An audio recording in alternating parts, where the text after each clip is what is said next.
আবার যখন কিছু থাকবে না তখন আল্লাহ পাক থাকবেন।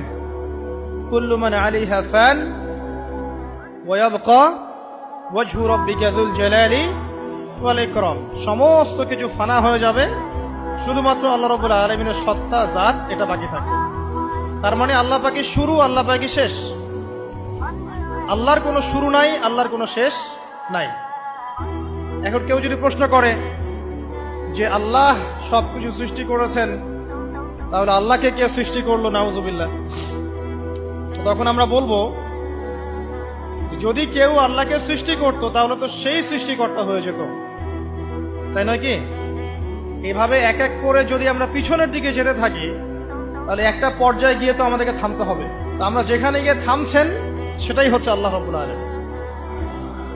আল্লাহ পাকের আগে কিছুই ছিল না, বরং অতীত, বর্তমান, ভবিষ্যৎ এটা সময়ের মধ্যে আছে, যে সময়ের মধ্যে আমরা বাস করছি।